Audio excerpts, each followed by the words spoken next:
একদিন এক চালাক শিয়াল তার খাবারের খোঁজে বনে ঘুরে বেড়াচ্ছিল। হঠাৎ করে সে এক বিশাল বড় বাঘের সামনে পড়ল। চালাক শিয়াল বাঘের মুখোমুখি হতে হবে টের পেয়ে গেল। চালাক শিয়াল মনে মনে ভাবতে লাগলো, এইসব কি হয়ে গেল রে বাবা, আমি আমার খাবারের খুঁজে এসে এখন তো আমি কি বাঘ মামার খাবার হয়ে যেতে হচ্ছে। এখন আমি কি করব, কি করে বাঘ মামার হাত থেকে রক্ষা পাবো? না, আমি এখন এখানে দাঁড়িয়ে থাকলে চলবে না।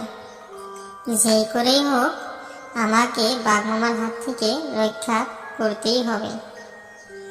আজকে যদি আমি বেঁচে ফিরতে না পারি তাহলে সবাই আমাকে চালাক শিয়াল না বরঞ্চ গাধা বলে ডাকতে শুরু করবে। এই তো পেয়েছি, একটা বুদ্ধি পেয়েছি। এবার তোমরা দেখো বাঘ মামাকে আমি কিভাবে বোকা বানাই আর নিজেকে বাঘ মামার হাত থেকে কিভাবে রক্ষা করি। এই কথা বলে চালাক শিয়াল সামনে বাঘ মামার দিকে এগোতে লাগল। বাঘ মামা তো শিয়ালকে দেখে বেশ খুশি হয়ে গেল আর মনে মনে ভাবতে লাগলো, আজ তো অনেক মজার খাবার পেয়ে গেলাম আমি। এই কথা ভেবে বাঘ মামা শিয়ালকে খাওয়ার জন্য শিয়ালের দিকে এগোতে লাগলো। তখন চালাক শিয়াল একেবারেই ঘাবড়ে গেল না। চালাক শিয়াল চিৎকার করে বলল, দাঁড়াও বাঘ মামা, আমি রাজআজ্ঞা নিয়ে এসেছি। আজ থেকে এই জঙ্গলে কেউ কোনো পশুকে খেতে পারবে না। চালাক শিয়ালের কথা শুনে বাঘ মামা থমকে দাঁড়ালো আর শিয়ালকে প্রশ্ন করল, তাই নাকি?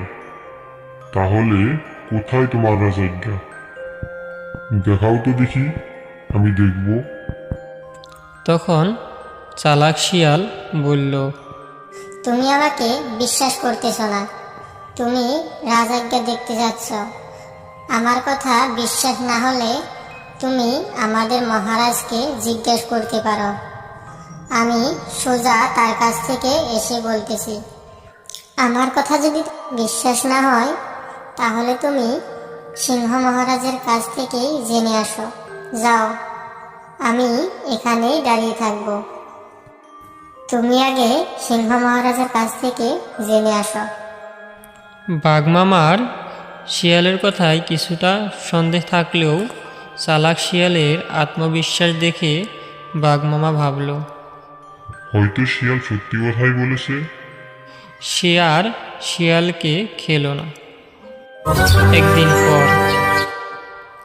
পরদিন বাঘ মামা সিংহ মহারাজের কাছে গিয়ে সব ঘটনা খুলে বলল। সিংহ মহারাজ বাঘ মামার কথা শুনে তো রেগে আগুন হয়ে গেল আর বলল, একটা সাধারণ ছোটখাটো শিয়াল তোকে ধোকা দিয়ে গেল। তুই এত বোকা কিভাবে হলি বাঘ? আমরা যদি পশু না খাই তাহলে আমরা কিভাবে বাঁচবো?